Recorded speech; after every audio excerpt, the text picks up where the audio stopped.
तो फाइनली वो अंतिम घड़ी आ ही गई जिसका आप सभी को बड़ी बेसब्री से इंतज़ार था।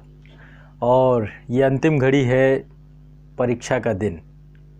तो आज जो है बहुत इत्मीनान से चर्चा करने वाले हैं उत्तर प्रदेश लोक सेवा आयोग द्वारा आयोजित की जाने वाली प्रारंभिक परीक्षा। और आप सभी में से आपने निर्धारित कर लिया होगा कि आप सहभागिता करने जा रहे हैं या नहीं जा रहे हैं, है ना। ये एग्ज़ाम के 1-2 दिन पहले ही मन में ये प्रश्न उठता है कि हम परीक्षा देने जाएं या नहीं जाएं। तो ये तो निश्चित तौर पे तय हो चुका होगा, आपने अपना एडमिट कार्ड निकाल लिया होगा, है ना।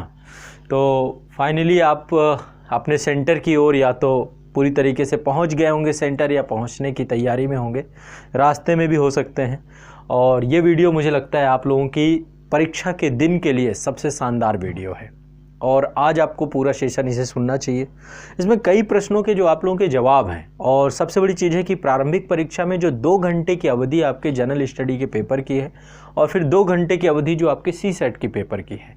देखो, आप 1 साल पढ़िए, 2 साल पढ़िए, 10 साल से तैयारी करिए, 1 अटैम्प्ट, 2 अटैम्प्ट, 3 अटैम्प्ट, सारा का सारा जो आपका पूरा ज्ञान है वो प्रारंभिक परीक्षा के 2 घंटे के समय में ही निर्धारित होता है ना। GS का पेपर है और CSET का पेपर है।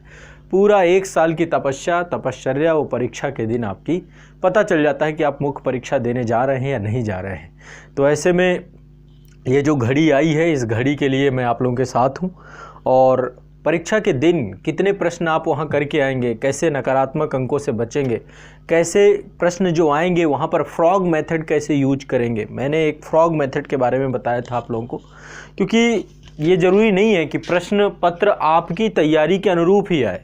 कई बार बहुत अनप्रेडिक्टेबल हो जाता है, खासकर UPSC का जो पेपर है, IAS एग्ज़ाम का, वहाँ पर देखते हैं बच्चे करंट पढ़ के जाते हैं, करंट नहीं आता है, हिस्ट्री पढ़ के जा रहे हैं, हिस्ट्री आ गई या नहीं आई भी तो प्रश्न कहाँ से आए। यही हाल अब UPPSC का भी हो चुका है। UPPSC ने पूरा पैटर्न जो फॉलो किया है, सिलेबस से लेके निगेटिव मार्किंग से लेकर के सभी चीज़ों का, मुझे लगता है एक ही चीज़ बची है, वो भी शायद मुझे लगता है जल्दी हो जाएगी।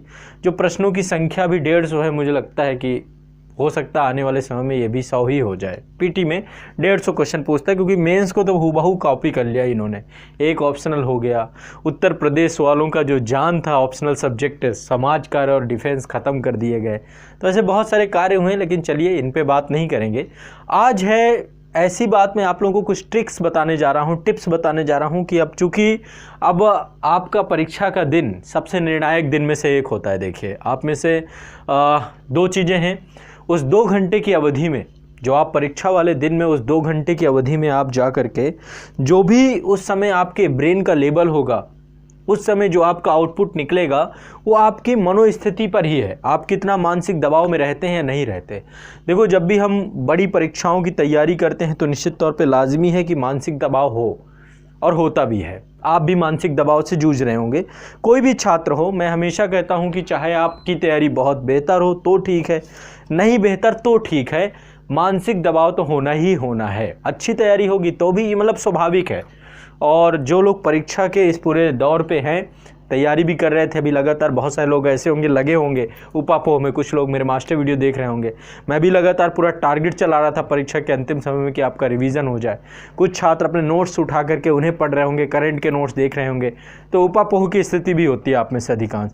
यहाँ तक बताऊँ कि जो परीक्षा वाला दिन होता है, उसके 1 दिन पहले जब आप अपने सेंटर के लिए निकलते हैं, अपने गंतव्य के लिए निकलते हैं, तो ऐसे में आप लोग रास्ते में ही सोते नहीं है पूरी रात। लिए प्लेटफॉर्म तक में मैंने बच्चों को देखा है कि लिए कॉपी पे बैठे हुए हैं, पेज पलट रहे हैं, देख रहे हैं अंतिम समय में कुछ दिमाग में घुस जाए, कुछ आ जाए।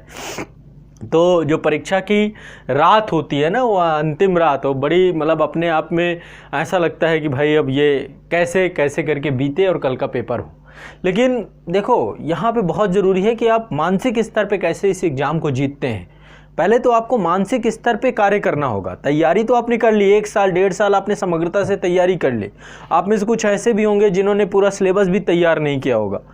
हर कंडीशन का बच्चा होगा यहाँ पे, 2 अटैम्प्ट, 3 अटैम्प्ट, 4 अटैम्प्ट, 5 अटैम्प्ट वाला बच्चा भी यहाँ पे होगा, जो कई बार PT क्वालिफाई कर चुके हैं वो भी होंगे। यहाँ पे फ्रेशर भी होंगे जो पहली बार देने जा रहे हैं। कुछ लोग ऐसे भी होंगे जो परीक्षा की तैयारी पूर्णतः कर चुके हैं, मेंस को लेकर के तैयार हैं। क्योंकि आज जब से मैं आप लोगों ने मुझे देखा होगा, आप लोग मुझे लगातार यदि सुन रहे हैं तो हमेशा मैंने कहा कि पीटी एग्ज़ाम दे जा रहे हो तो मेंस लेवल तक की तैयारी करके फिर पीटी देने जाओ। मैंने हमेशा इस चीज़ को लेकर के जिक्र किया और एक मैंने वीडियो भी बनाया था यूपीएससी का दुष्चक्र, यूपीपीएससी का दुष्चक्र, निश्चित तौर पर आप सभी ने देखा होगा उसे। लेकिन चलो मैं आज उस पर डिस्कस नहीं करूँगा। मैं तो सिर्फ आपको जो बताने जा रहा हूँ कि वो 2 घंटे की अवधि जो आपकी होगी वो जो सबसे निर्णायक अवधि है आपकी, जब आप एग्ज़ाम हॉल पे यूपीपीएससी का जो प्रीलिम्स एग्ज़ाम है, यूपीपीएससी का जो प्रीलिम्स एग्ज़ाम है, इस प्रीलिम्स एग्ज़ाम को कैसे हैंडल करना है हमें, कैसे हमें जीएस के पेपर को स्कोर करना है और कैसे हमें जो ये आपका सीसेट का पेपर है, इस सीसेट के पेपर को हमें कैसे हैंडल करना है, क्योंकि 33% लाना भी अब एक बड़ी चुनौती बनती जा रही है। जो बच्चे आईएएस का एग्ज़ाम दे रहे हैं, क्योंकि आईएएस के पैटर्न को ही फॉलो किया इन्होंने, तो उनको पता है कि भाई 33% लाना, आधा ज़्यादा बच्चा तो सीसेट में ही छट जा रहा है, ये भी स्थिति है। और ये जो जीएस है ये आपकी पूरी कट ऑफ निर्धारित करता है। लेकिन जहाँ तक मैं आईएएस और यूपीपीएससी की तुलना करूँ तो सीसेट अपेक्षाकृत यहाँ पे आसान है, क्योंकि यहाँ पे शब्द विलोम भी पूछे जाते हैं, इंग्लिश के कुछ क्वेश्चन आते हैं, पैसेज आसानी से निकल जाते हैं। ठीक है, इसके अलावा कंप्रीहेंशन का सेक्शन है, मैथ रीजनिंग का सेक्शन है और जो कम्युनिकेशन स्किल से क्वेश्चन है, यदि आप थोड़ा सा भी जानकारी रखते हैं तो आप आसानी से कर पाएंगे। तो सीसेट तो जहाँ तक है मुझे लगता है कि यदि आपकी मैथ रीजनिंग बहुत बुरी नहीं है, आप कंप्रीहेंशन में सामान्य समझ रखते हैं, तो ऐसे में आप आसानी से सीसेट तो क्वालिफाई कर लेंगे। इंग्लिश भी आती है आपको आराम से, तो 4, 5, 6 क्वेश्चन जो है इंग्लिश वाले पैसेज से आ जाते हैं, वो भी आप कर ही लेंगे। शब्द विलोम और ये जो चीज़ें हिंदी की आती हैं ये भी आपको कर लेना चाहिए। तो सीसेट तो मेरे ख्याल से क्वालिफाई हो जाता है, यदि नहीं होता तो स्थिति मतलब आपकी बहुत डामाडोल है। लेकिन सारा खेल इसका है, जो आपका पूरा का पूरा जो आपका सिलेक्शन है, जो आपको मेंस का गेटवे मिलेगा वो इसको पास करके मिलेगा। और ये 2 घंटे का खेल है, साल भर की पढ़ाई वर्सेस ये 2 घंटे का माइंडसेट, यही निर्धारित करेगा कैसे एग्ज़ाम हॉल को आप हैंडल करेंगे, कैसे फेस करेंगे, कैसे अपने आप को सफलता तक पहुंच पाएंगे। तो चलिए आज जो है प्रयास मैं करूंगा, बाकी आप लोग भी अपनी स्ट्रेटजी देखो। मैं तो सुझावात्मक भूमिका में हमेशा आपके साथ हूं, मैं तो आपको सुझाव दूंगा हर जगह पे, और ये आपके विवेक की कसौटी पे है कि यदि मेरी बातें आपको तर्कपूर्ण लगे तो आप इन्हें फॉलो कर सकते हैं पूरी तरीके से। देखो, किसी भी चीज़ को अंधे तरीके से फॉलो नहीं करना, तार्किक तरीके से। एक मेंटोर होने के नाते मेरा काम है कि मैं आपको एक सही राह दूँ, सही तरीका बताऊँ, और दूसरा आपके अंदर एक एनर्जी फ्लो करूं। तो इस प्रयास में मैं निश्चित तौर पे आप लोगों को अच्छे से गाइड कर पाऊंगा, और जितना मेरा अनुभव रहा है अभी तक, बड़ी संख्या में छात्रों के से भी, आप लोगों से भी अनुभव प्राप्त हुआ है, उन सभी बिहाफ पे, उन सभी बेस पे मैं आपको ये सारी चीज़ें बताने जा रहा हूँ। तो चलिए समझने का प्रयास करते हैं। तो देखिए, एक तो आपका है एग्ज़ाम का दिन, परीक्षा का दिन, एग्ज़ाम डे आपका है, जिसमें आपको मुख्य तौर पे ये जो 2 आपके पास समय हैं, पहला है यूपीपीएससी का जीएस का प्रश्न पत्र और दूसरा है सीसेट का प्रश्न पत्र। ये 2 हैं, 2 अवधि हैं। इन दोनों अवधि के बीच में काफ़ी आपको 3 घंटे के आसपास का गैप भी है, विश्राम भी है। शुरुआत में, प्रारंभ में आप जीएस से फेस करेंगे और दूसरा आप सीसेट से फेस करेंगे, है ना। मान लीजिए 9 से 11 का प्रश्न पत्र पहले शिफ्ट का ये, और फिर इसके बाद ये आपका 2 घंटे का ये 2 से 4 का है ये पेपर है, मान लीजिए। मतलब रफली मैं एक बार आपको टाइम बता रहा हूँ, बाकी आपके एडमिट कार्ड में टाइम की समय स्पष्टता है कि कितने बजे आपका पेपर होगा। ठीक है, तो मान लो 9 से 11 का शिफ्ट ये है। बाकी आपने एडमिट कार्ड पे टाइमिंग एक बार कंफर्म कर लीजिएगा आप, क्या टाइमिंग है आपके उसमें। और ये मेरे ख्याल से लगभग 3 घंटे का टाइम तो देते हैं, तो 2 से 4 का मेरे ख्याल से ये होगा। ठीक है, ये है। अब देखो, सारा खेल इन्हीं में है। इस 2 घंटे में यदि ब्रेन अच्छा वर्क कर पाया तो बहुत अच्छे से आप पूरे क्वेश्चन सॉल्व कर पाएंगे, और इस 2 घंटे में नहीं कर पाया, लेकिन अब ये करेगा कैसे। देखो, अब आपकी तैयारी इससे पहले क्या थी, क्या नहीं थी, किस स्तर से आपने इसको अपने आप को डील किया है, समग्रता है कि नहीं है, वही आत्मविश्वास लेकर के आती है, रिवीजन कितना किया गया है, ये सारी चीज़ें जो है इम्पैक्ट करती हैं इस पूरी अवधि में। इस पूरी अवधि में ये सब इम्पैक्ट करती हैं। अब चूँकि लास्ट मोमेंट की बात है, तो देखो, सबसे इम्पॉर्टेंट चीज़ मैं ये हमेशा कहता हूँ कि ज़्यादा परीक्षा का समय जब नज़दीक आता है ना, तो बहुत ज़्यादा डर नहीं होना चाहिए आपके अंदर, बहुत शांत ब्रेन होना चाहिए, बहुत शांत होना चाहिए आपका दिमाग। बिल्कुल से ये होना चाहिए कि आप परीक्षा देने जा ही नहीं रहे। एक दिन पहले की बात कर रहा हूँ, परीक्षा के एक दिन पहले आप बिल्कुल पूरी तरीके से शांत होने चाहिए। ऐसा नहीं होना चाहिए कि आपके अंदर एक हलचल मची हुई है। क्यों? क्योंकि आपको 2 घंटे की अवधि में एक अच्छा आउटपुट देना है, और अच्छे आउटपुट देने के लिए आउटपुट आपका चूंकि ब्रेन है, आपने 1 साल तक लगातार पढ़ा है और वो पढ़ाई व्यर्थ नहीं जाएगी यदि आप इसको शांत रख पाए परीक्षा के टाइम पीरियड पे हो। मैं आसान भाषा में यदि आपको समझाऊं कि जैसे समुद्र में जब सुनामी आती है तो सुनामी से पहले पूरा समुद्र शांत हो जाता है ना, पूरा पानी पीछे हट जाता है, ऐसा लगेगा कोई गतिविधि नहीं, कोई हलचल नहीं, कोई लहर तक नहीं उठ रही। और इसके बाद तो आप इस पूरे प्रश्न पत्र की अवधि को समझिए कि ये आपके लिए सबसे क्रूशियल समय है 2 घंटे का। तो इसके लिए ज़रूरी है कि आप प्रॉपर मेंटली फिट हों, दिमागी तौर पे आपके अंदर किसी भी तरीके की हलचल ना हो, कोई नकारात्मकता ना हो, कोई देखो मनोवैज्ञानिक दबाव तो होगा परीक्षा का, नो डाउट। यदि आप परीक्षा देने जा रहे हैं दबाव होगा, इस चीज़ में कोई भी किसी भी तरीके का दो राह नहीं है। और मैं हमेशा कहता हूँ ये बहुत अच्छी चीज़ है। यदि आपके अंदर दबाव नहीं है तो आपको दिक्कत है। मैं हमेशा एक बात कहता हूँ ना कि यदि आपके अंदर दबाव नहीं, या तो आप बुद्ध हैं, महात्मा बुद्ध की अवस्था को प्राप्त कर चुके हैं कि आपको कोई किस तरह का तनाव ही नहीं है, टेंशन भी नहीं है। ऐसा तो है नहीं कि हमें ज्ञान प्राप्त हो गया है, ऐसा तो है नहीं हमें, है ना, कि हम जो है बोधिसत्व को या बुद्धा के मार्ग पे चल रहे हैं। हम तो एक साधारण मनुष्य हैं, हमारे ऊपर आपके दिमाग में चल रहा है नौकरी मिले नौकरी मिले नौकरी मिले, कैसे न कैसे करके दिमाग में रुतबा चढ़ रहा है, स्टेटस पावर चल रहा है। तो ऐसे में आप तो अशांत होंगे ही और डर लगेगा। चाहे जितनी अच्छी तैयारी, जो टॉपर होता है वो भी डरता है इस एग्जाम से, कोई भी परीक्षा से, क्योंकि आप बहुत गंभीर हैं। जितने सिंसियर होंगे इस एग्जाम को लेकर उतना ज़्यादा आप इसमें होंगे। तो दबाव, इससे डरना नहीं, ये स्वाभाविक चीज़ है। लेकिन आपको अपने आप को आराम देना है, रेस्ट देना है, अपने ब्रेन को रेस्ट देना है। कम से कम एग्जाम से पहले तो आपको उस रात, परीक्षा वाली रात या जो पूरा वीक है, आपको कम से कम 7 से 8 घंटे की एक प्रॉपर नींद तो रेगुलर आपकी चलनी चाहिए। ये बहुत ज़रूरी है, ये बहुत ज़रूरी है। प्रॉपर बॉडी को पानी, डिहाइड्रेशन नहीं होना चाहिए, दिमाग, मतलब ये सब चीज़ें हैं जो आपको फिट रखनी है।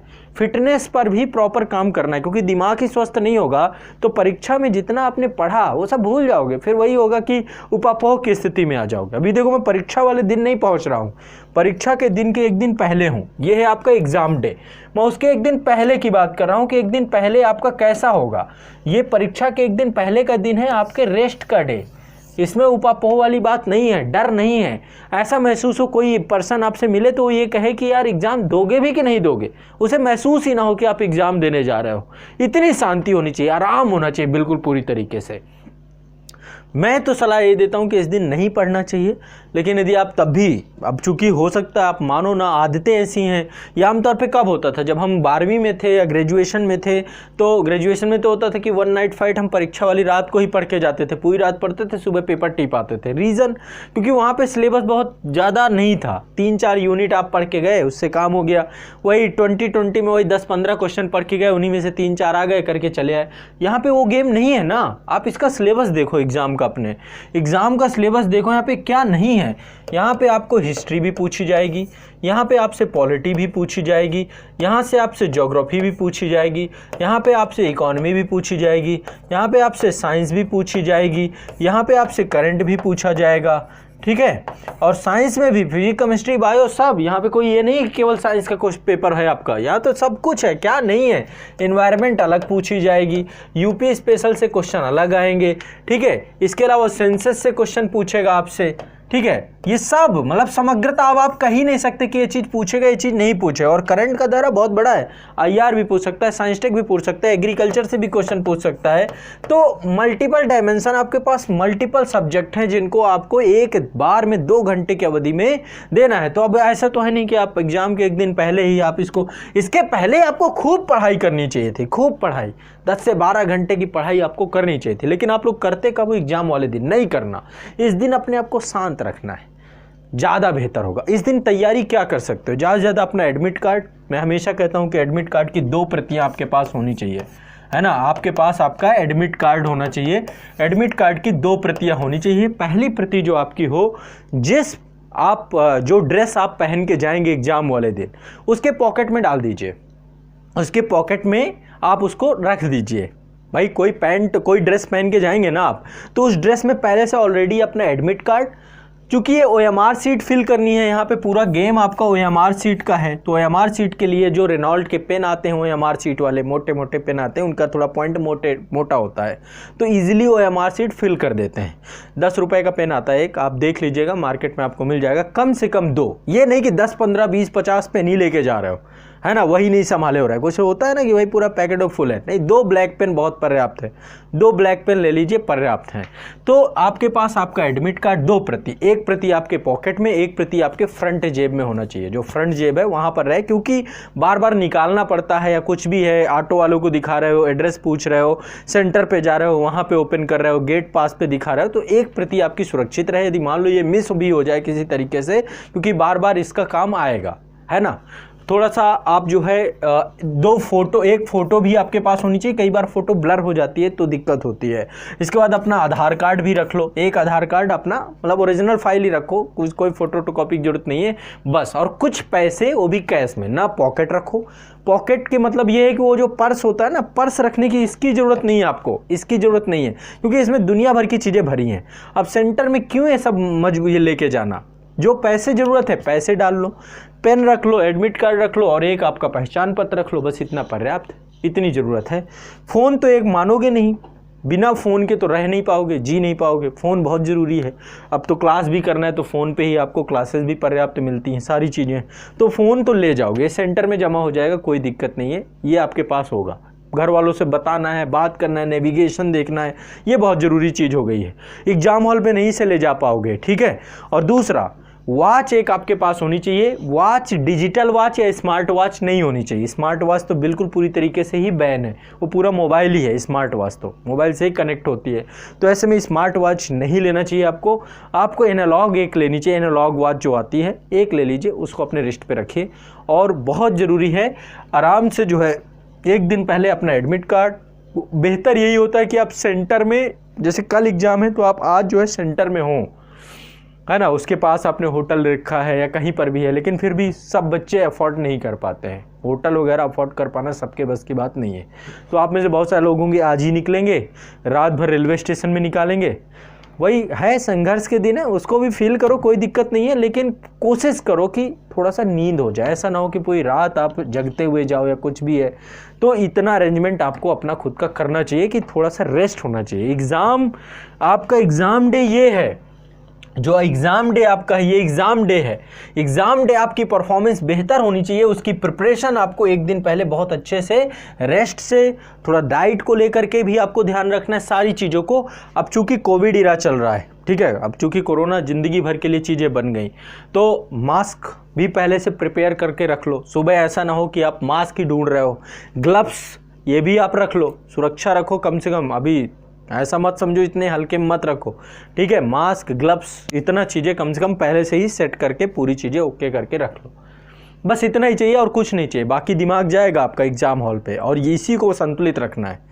और भूल जाओ, इस चीज़ को दिमाग से हटा दो, कोई हवा हटा दो कि भाई कोई बहुत कुछ हवा ख़त्म हो जानी चाहिए आपके दिमाग से। परीक्षा का जो फोबिया है ना, उस फोबिया को हटा दो। यदि आपको लगता है थोड़ा एंजॉय करना है, कुछ करना है, कोई कॉमेडी का शो देख लो, कुछ भी कर लो ऐसा जिससे आपको थोड़ा रिफ्रेश हो जाए दिमाग। नहीं, सो ही लो, अच्छी नींद होनी चाहिए, बढ़िया नींद अच्छी होनी चाहिए। आप कुछ कहोगे कि सर नींद ही नहीं आती, तो क्या करें, एग्ज़ाम वाले दिन ही नींद नहीं आती है, उसी दिन हम उल्लू बन जाते हैं, उसी दिन हमें रात भर जो है वो होती है। तो ये वही है कि अब आदतें ऐसी बना ली है, मोबाइल लेकर के बस उसी पे टिक टिक टिक टिक करने की आदत बना ली है। कोशिश करो उस दिन मोबाइल को जो है स्विच ऑफ करके या कुछ भी करके चुपचाप रख दो। ना ज़्यादा ऐसे लोगों से बात करो जो निगेटिव, उस दिन परीक्षा के दिन तो कम से कम ना करो। घर वालों से बात तो बिल्कुल मत कर लेना। सुबह सुबह बेस्ट विशेज वाली बात है तो पहले एक दिन पहले कर लो, बता दो कि भाई परीक्षा का दिन रहेगा, मैं ज़्यादा नहीं, क्योंकि घर वाले यही पूछ लेंगे बेटा अच्छे से पेपर दे के आना, ये करना वो करना, वो शुभकामनाएं देंगे। लेकिन यदि कोई निगेटिव पॉइंट निकल गया वहीं पर बात बिगड़ जाती है, वो भी उनको भी चिंता करना उनका स्वाभाविक है। तो ऐसे में थोड़ा सा इस चीज़ में आत्मनिर्भर रहो, ठीक है। तो परीक्षा वाले दिन हमको मतलब बहुत बेसिक छोटी छोटी बातें मैं आपसे कर रहा हूँ, लेकिन ये छोटी छोटी बातें भी प्रभाव डालती हैं। ऐसा नहीं कि प्रभाव नहीं डालती हैं, ये भी प्रभाव डालती हैं, इनका भी बराबर इम्पैक्ट होता है। ये बहुत छोटी छोटी बातें। और सुबह एक जो है, जब सुबह आप अर्ली मॉर्निंग पहले तो फुल नाइट नींद अच्छी लीजिए, अच्छी नींद लीजिए, 10 बजे तक सो ही जाइए। रात में ज़्यादा कुछ ऐसा नहीं कि ऑयली वगैरह कुछ खाएं कि नींद ही ना आए आपको। बहुत हल्का कुछ भी खाइए, हल्के में बहुत सारी चीज़ें हैं, ठीक है, खाने के लिए। अब ये मैं एक्सप्लेन नहीं करूँगा कि क्या खाना है क्या पीना है। रात को बढ़िया फुल नींद लीजिए, कोशिश यही करिए। जो बच्चे ट्रेन, बस और इन सब की यात्रा कर रहे हैं वो भी प्रयास करें कि नींद ज़रूर हो, लेकिन अब वो बहुत परफेक्ट नींद नहीं होती है। बीच बीच में ट्रेन में चल रहे हैं, हिल रही है, रेलवे स्टेशन में आवाज़ बज रही है, तो बहुत परफेक्ट नींद नहीं होती, लेकिन फिर भी सोना है, ये कोशिश करो, जगना नहीं है पूरी रात। ठीक है, बिल्कुल ऐसा हो मजदूरों वाली नींद जो आती है ना कि बस बेखौफ सो गए आज सन्नाटे में। अब ऐसा ना हो बेखौफ सो रहे हैं तो सो ही रहे, सुबह जल्दी उठना भी है, इसीलिए मैं जल्दी सोने की बात कर रहा हूँ। सुबह 6:30 तक तो उठ ही जाना है, मैक्सिमम 6 से 6:30 के बीच में उठना ही उठना है। अब चूंकि सेंटर नज़दीक होगा, ज़्यादा से ज़्यादा कितना, आधे घंटे 1 घंटे की यात्रा होगी सेंटर की, ठीक है, इससे ज़्यादा तो होगा नहीं।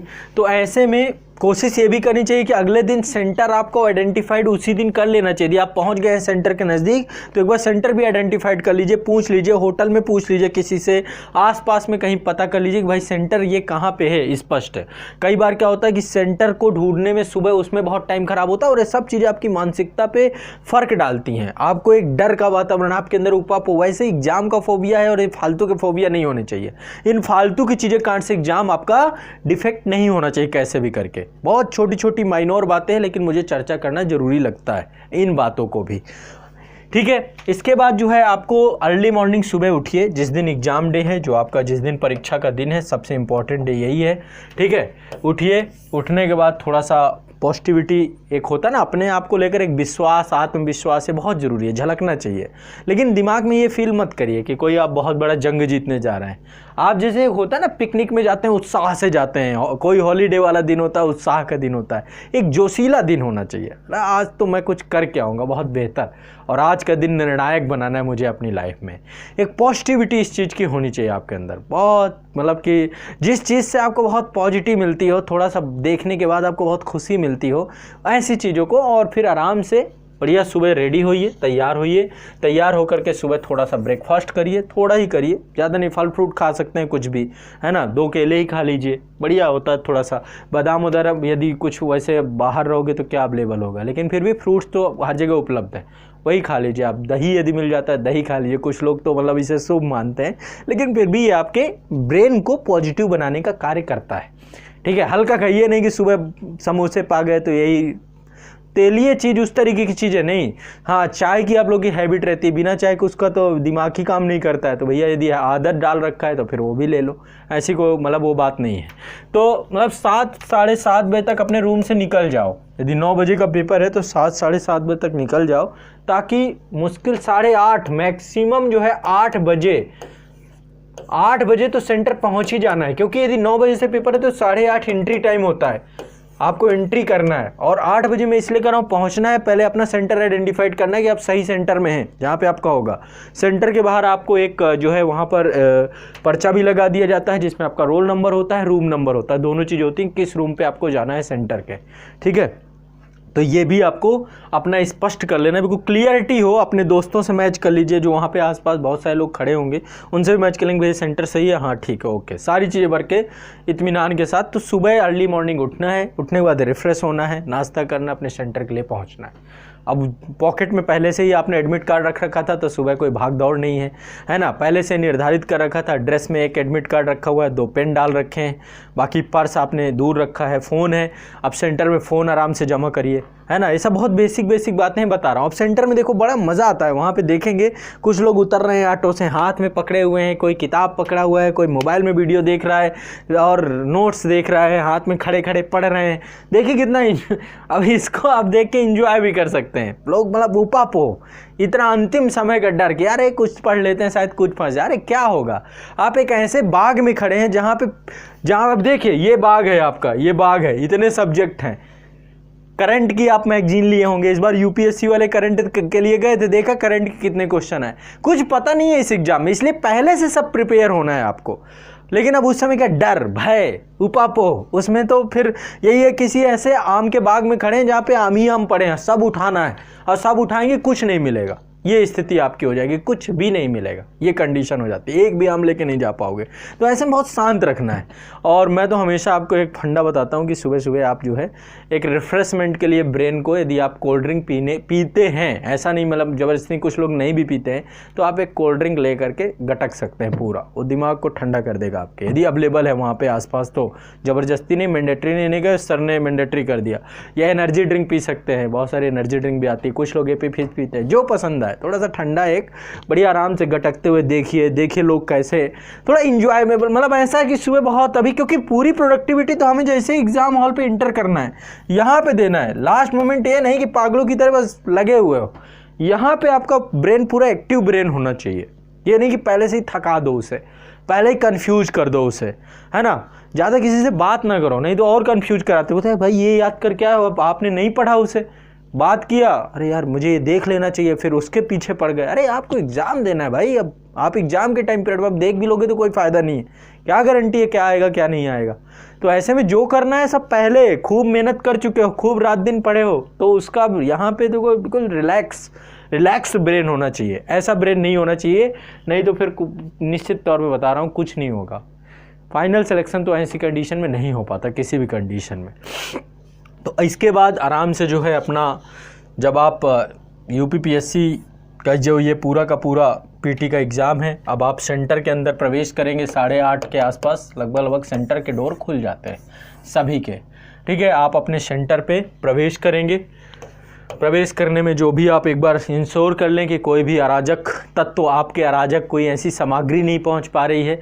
ऐसा नहीं है कोई वॉच ऐसी पहना है, फ़ोन जो है आपने सबमिट कर दिया अपना, है ना। फ़ोन की पर्ची सुरक्षित रख लीजिए, क्योंकि वापस भी लेना है, टोकन मिलता है ना उसका, कि वापस लेने के लिए आपको क्या करना है। और इसके बाद आपके दोनों पेन आपके पास हैं, एडमिट कार्ड आपके पास इंश्योर्ड रहे बिल्कुल से। सुबह सुबह जब जाते हैं सेंटर में 9 बजे से, मान लीजिए पेपर है, तो प्राकृतिक पीड़ा जो आपकी है पहले से इसको भी इंश्योर करके जाइए। नहीं कि 2 घंटे के बीच में ही आप जो है इसको लेकर के व्यथित हो गए। तो टॉयलेट वगैरह जो भी है फ्रेश हो जाइए। हाथ में पानी की एक छोटी सी बॉटल रखिए, बीच में ज़रूरत पड़ती है, पानी की ज़रूरत बहुत ज़रूरी है ना। और आराम से जो है पहुंचिए अपने सेंटर पे। जब आप पहुंच जाएंगे, अपने जो आपका रूम है, जिस रूम पे आपको सीट मिली है, बेंच है जहां पे आपको बैठना है, पेपर देना है, वहां पे पहुंचिए। और पहुंचने के बाद अपना एडमिट कार्ड जो है ओपन कर लीजिए, अपने पेन रख दीजिए, सारी चीज़ों को अपना जो है इंश्योरिटी के साथ रख लीजिए वहाँ पे, ठीक है। टेबल पे अपनी पानी की बोतल सब कुछ ओके। टेबल देख लीजिए, कई जगह स्कूलों की तो बहुत बुरी दुर्दशा है ना, टेबल हिल रही होती हैं कुछ भी। तो यदि कुछ कर सकते हो वहाँ पे आसपास की, भैया इसको थोड़ा सा, यही कोई डिस्टरबेंस है, छोटी छोटी डिस्टरबेंस भी, उसको भी यदि कुछ कैसे सपोर्ट करके आप जो है उसको रोक सकते हो, रोकिए, जो भी करना हो। बाकी आराम से बैठिए, इंतज़ार करिए, OMR सीट आपको मिलेगी। और ये एक बड़ा टास्क है, OMR सीट में आपको बहुत सारी चीज़ें हैं, बहुत सारे लोग इसमें गड़बड़ करते हैं। ये गड़बड़ी नहीं होनी चाहिए। मुझे बड़ी गुस्सा लगती है इस चीज़ को लेकर के कि आप कहते हैं पेपर तो बहुत अच्छा हुआ, OMR सीट में रोल ही नंबर गलत लिखा है। ये नहीं होना चाहिए। OMR सीट आपको मिलेगी तो OMR सीट में जो भी आपकी आवश्यक जितनी भी यहाँ पर चीज़ें लिखनी है आपको, परीक्षा केंद्र का नाम, परीक्षा का नाम, सब एडमिट कार्ड में सब लिखा हुआ है कि आपकी परीक्षा का नाम क्या है, आपके परीक्षा केंद्र का नाम क्या है, आपका परीक्षा केंद्र का कोड क्या है, जिला कोड क्या है, सब लिखा हुआ है, ठीक है। और जब आपको बुकलेट मिलेगी जो आपके प्रश्न पत्र की होगी, उसमें भी एक उसमें सेट कौन सा है, A सेट है, B सेट है, C सेट है, सबको आराम से लिखना है। रोल नंबर अपना पूरा अच्छे से लिखना है, हिंदी और इंग्लिश, हिंदी में भी लिखना है और अंकों में भी लिखना है, शब्दों में और अंकों में दोनों में रोल नंबर लिखना होता है। उसको लिखिए और फिर उसके बाद उसे ब्लैक करना होता है, गोले भरने होते हैं। तो आराम से गोले भर लीजिए, ये सब कुछ हो जाना चाहिए आपका पहले ही। जैसे आपको OMR सीट मिलती है, इत्मीनान से पहला काम यही करेंगे आप, ठीक है। इस चीज़ में कोई गड़बड़ी नहीं करेंगे। तो OMR सीट भरने में ये गलती नहीं होनी चाहिए। ये नहीं होनी चाहिए कि वाइट नल लगेगा, ये नहीं, इतनी तो समझ आपको होनी चाहिए ना। इतना तो कम से कम, इतना बड़ा एग्जाम देने जा रहे हो, OMR सीट नहीं भर पा रहे हो आप, तो क्या मतलब है। तो सब कुछ बेकार है, सब व्यर्थ है आपका, है ना। तो अच्छे से पहले पढ़ो, जल्दबाजी ना करो। जल्दबाजी करोगे बड़ा नुकसान कर बैठोगे, अपना बहुत बड़ा नुकसान कर बैठोगे। इसलिए जल्दबाजी आपको नहीं करनी इस मामले में, ठीक है। किसी को भी जल्दबाजी नहीं करनी है, ठीक है। ध्यान से इसको समझना है, कोई भी जल्दबाजी नहीं करेगा। तो जल्दबाजी करने में जब आपको कुछ मिलेगा नहीं तो जल्दबाजी करोगे क्यों। इसलिए जल्दबाजी नहीं करना। इस चीज़ को बिल्कुल इंश्योर कर लो अपने दिमाग में कि आराम से पहले OMR सीट को फिल करेंगे। 10 मिनट 15 मिनट आराम से टाइम लीजिए। आप टाइम से यदि पहुंच रहे हैं तो आपको आराम से खूब पर्याप्त समय मिल जाता है। और इसके बाद आपका नज़दीक समय आता चला जाता है, 9 बजे जो आपका पेपर जब स्टार्ट होना है परीक्षा केंद्र में। तो ऐसे में आपको कुछ नहीं करना, पहले बुकलेट आएगी आपकी, बुकलेट में आपको अपना रोल नंबर भरना होता है। पहले ओपन नहीं करना, ओपन करने का जब वो बेल बजती है ओपन करिए आराम से। और इसके बाद जो है उसमें बुकलेट नंबर अपना जो है उसमें रोल नंबर डाल दीजिए। और जो उसका सेट है उस सेट को जो है यहाँ पर A सेट है, B सेट है, C सेट है, सावधानीपूर्वक OMR सीट में फिल करना होता है, क्योंकि उसी के बेस पे आपकी OMR सीट पूरी चेक होगी। उसी, क्योंकि सबके आंसर तो रैंडम होते हैं ना, A सेट के आंसर अलग होंगे, B के अलग होंगे, C के अलग होंगे, D के अलग होंगे। तो यहाँ पे इसको बड़ी सावधानीपूर्वक भर के इसको भी आपको क्या करना है, इसको भी आपको तो सावधानी यहाँ पर बरतनी है। समझ रहे हो बच्चों? समझ रहे हो कि नहीं समझ रहे हो मेरी बात को? समझना है, इस चीज़ पे कोई गड़बड़ी नहीं करनी किसी को भी। बहुत सावधानी पूर्वक बातें कर रहा हूँ आपसे। जो भी सेट नंबर हो उसे भी भरिए।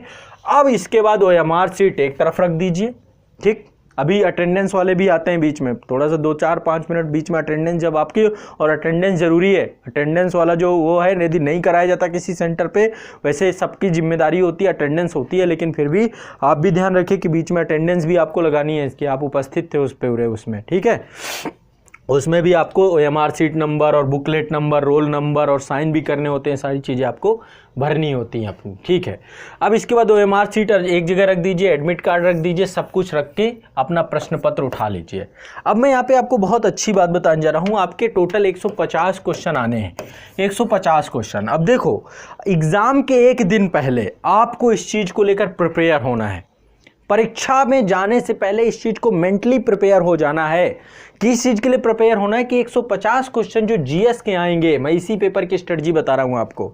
इसमें मैं आपको 25 क्वेश्चन छोड़ने हैं। क्या करना है? चूंकि निगेटिव मार्किंग है, 1/3 की निगेटिव मार्किंग है। एक क्वेश्चन, चूंकि 200 नंबर का टोटल पूर्णांक है आपका, 150 क्वेश्चन है, तो एक क्वेश्चन आपका 1.33 का आता है। और निगेटिव मार्किंग चूंकि इसमें 1/3 की है, तो 0.44 की आपकी, यदि एक क्वेश्चन आप गलत करके आते हैं तो 0.44 आपके कट जाएंगे, ये आपके निगेटिव मार्किंग में चले जाएंगे। तो ऐसे में हमें नकारात्मक अंकों से बचना है, तो हमें छोड़ना है, कुछ क्वेश्चन को छोड़ना है। अब देखो 150 क्वेश्चन है, समय कितना मिल रहा है? 120 मिनट आपके लिए, 120 मिनट समय मिल रहा है। अब इसमें से मैंने आपको बोला 25 तो छोड़ने हैं, अनिवार्य छोड़ने की प्लानिंग करिए। अब ये मैं इसलिए बोल रहा हूँ, पेपर देखोगे आप, देखो यदि आप पूरे करने के चक्कर में रहोगे फिर निगेटिव में बर्बाद कर दोगे अपने आप को, या तो फिर आपका ऐसा हो भाई तैयारी इतनी अच्छी कि कोई क्वेश्चन आपको गलत नहीं होगा, सब आते ही चले जा रहे हैं। तो फिर मैं इसको लेकर, लेकिन फिर भी स्पष्ट बता रहा हूँ 25 तो छोड़ने ही छोड़ने हैं, ताकि यदि जिस क्वेश्चन में लगता है, और ये पहले से प्रिपेयर क्यों बोल रहा हूं आपको, मेंटली प्रिपेयर होके जाना है कि मुझे 25 क्वेश्चन अटेम्प्ट नहीं करने। क्यों? क्योंकि एग्जाम हॉल पे आपकी एक अलग तरीके की माइंडसेट होगा, आप निगेटिव नहीं होंगे पूरे एग्जाम पीरियड में। मैं चाहता हूं 2 के 2 घंटे आप पॉजिटिव बने रहें, और ये पॉजिटिव तभी बने रहेंगे आप जब आप इस मेथड को फॉलो करेंगे, जो मेथड मैं आपको समझा रहा हूं। 150 में से 25 क्वेश्चन आपको क्या कर देना है? इनको छोड़ने की प्लानिंग बनाना है कि ये क्वेश्चन आप करेंगे नहीं, छोड़ देंगे, ठीक है। और 15 क्वेश्चन आपको गलत करना है। अब ये आप गलत नहीं करेंगे, ये अपने आप हो जाएंगे गलत, यानी कि लगभग सेफ जोन की बात करूं तो सेफ जोन के लिए आपके 110 क्वेश्चन तो सही होने ही चाहिए। इससे कम भी हो सकते हैं, जब से निगेटिव मार्किंग हो गई तो अभी कम हो जाते हैं। बच्चे जो है 105 के आसपास भी सेफ जोन में रहते हैं। लेकिन मैं आपको एक जो अपना एक आपको अनुभव दे रहा हूं, 110 तक का आप अभी से फ्रेमवर्क बना के चलिए। यानी अटेम्प्ट कितना करेंगे? अटेम्प्ट करेंगे आप 125 क्वेश्चन। एक चीज और बता दूं, यदि आपको लगता है कि प्रश्न पत्र थोड़ा टफ है, अब टफ की परिभाषा सबकी अलग अलग हो सकती है, जिसकी तैयारी बहुत अच्छी नहीं है तो आप यहां पे और भी प्लस माइनस कर सकते हैं, आप 30 क्वेश्चन भी छोड़ सकते हैं। मैं यहां तक भी आपको प्रिपेयर करने की बात कर रहा हूं, आप 120 ही अटेम्प्ट करिए, लेकिन माइनस मार्किंग में अपने क्वेश्चन को गंवाना नहीं है। इस चीज की श्योरिटी अपने दिमाग में बैठा के चलिए। कैसे नहीं माइनस मार्किंग नंबर जाएंगे, ये मैं आपको पूरा मेथड बताने जा रहा हूं, ध्यान से समझना है। तो 150 में 25 क्वेश्चन छोड़ेंगे, आप 30 क्वेश्चन छोड़ेंगे। आप एग्जाम हॉल पे देखेंगे जैसा प्रश्न आएगा, लेकिन आमतौर पे 25 तो छोड़ने ही छोड़ने हैं। अभी क्यों मैं बोल रहा हूं, अभी मैं आपको इसको प्रूव करके दिखाऊंगा पूरा का पूरा, जब मैं आपको क्वेश्चन पेपर सॉल्व करके बताऊंगा। तो अब यहाँ पे क्या है, ये पूरी मेंटालिटी आप कब बना के गए? एग्जाम से पहले, जो एक दिन पहले की कहानी है, उसी दिन आपने पूरा बना लिया कि भाई मैं जाऊँगा एग्जाम हॉल, वहाँ पर मुझे 125 क्वेश्चन अटेम्प्ट करने हैं या 120 क्वेश्चन अटेम्प्ट करना है, 25 छोड़ने हैं या 30 छोड़ने हैं, ये मैं अपने 25 तो छोड़ने ही छोड़ने हैं मुझे। बाकी गलत कितने करने हैं? 15 लगभग गलत करने हैं मुझे, ये भी प्लानिंग करके जा रहा हूँ, 15 गलत करूँगा। लेकिन 110 में मैं श्योर शॉट मुझे होना चाहिए यदि मुझे सेफ जोन में रहना है, या फिर 105 तो कम से कम चाहिए ही चाहिए, ठीक है, इतना तो चाहिए ही चाहिए, इससे कम पे बात नहीं बनेगी। क्योंकि देखो कंपटीशन ज़्यादा हो रहा है, यूपीपीएससी का भी कट ऑफ बहुत ज़्यादा जाता है, जनरल ओबीसी में बहुत फ़र्क नहीं रहता है ना। और लास्ट टाइम में भी देखेंगे। तो मैं चाहता हूँ आप सेफ जोन में रहें, चूँकि आपको मेंस भी देना है, सारी चीज़ें, तो ऐसा ना रहे कि ऊपापोह की स्थिति रहे। तो पहले से ये पूरा ब्रेन सेट बना के जाना। मैं ये नहीं कहूँगा कि आप 100 की प्लानिंग करके जाओ, है ना, 128 नंबर की ही प्लानिंग करके जाओ, वो मैं नहीं कहूँगा। कट ऑफ से थोड़ा सा आगे, है ना, इतनी प्लानिंग, इतनी अच्छी। कट ऑफ का मतलब क्या होता है? सबसे अंतिम बच्चा, जो अंतिम जिसके इतने आए उनको चुना जाता है। भाई उससे ज़्यादा वाले भी तो बहुत होंगे, तो क्यों ना आप ये प्लान करके जाओ जो मैं आपको बता रहा हूँ। तो ये प्लानिंग मान लीजिए आप करके जा रहे हैं एग्जाम हॉल पे, ठीक है। अब देखिए, मैंने जैसा कि आपको बताया कि आपने OMR शीट अपनी फिल कर ली, टाइम आपका अचानक से रिंग बजेगी, ठीक है, जो टाइम होगा उसी टाइम पे आपका पेपर चालू हो जाएगा। अब मान लीजिए मैं एक बार पेपर की आपको स्ट्रेटजी बताता हूँ कि पेपर कैसे, ये आपका पेपर है, ठीक है। इस पेपर में पहला क्वेश्चन यहाँ पे है, दूसरा क्वेश्चन यहाँ पे है, तीसरा क्वेश्चन यहाँ पे है, चौथा यहाँ पे है, पांचवा यहाँ पे है, छठवां यहाँ पे है ना, सातवां यहाँ पे है। ऐसे जो है आपको 4 क्वेश्चन होंगे, हिंदी इंग्लिश दोनों में होंगे। अब देखो हिंदी मीडियम वालों के साथ दिक्कत ये है कि हिंदी भी बहुत अच्छी नहीं होती बच्चों की, तो बहुत सारे लोग क्वेश्चन ही नहीं समझ पाते, इतना प्रैक्टिस भी नहीं कर चुके होते। मैंने पूरा प्रयास किया था कि भाई आप लोग जो है 5 टेस्ट मैंने आपको करवाए थे कि भाई टेस्ट करके जाओ, टेस्ट सीरीज करके जाओ, कम से कम क्वेश्चन पढ़ने की हैबिट हो। सब कुछ मैंने स्वयं भी प्रयास किया था। आप लोग का क्विक स्टडी, क्विक रिवीजन भी करवाया था 10 दिनों का पूरा, कि प्रॉपर आप रिवाइज करके जाओ, बट आपकी अपनी तैयारी हो सकती है।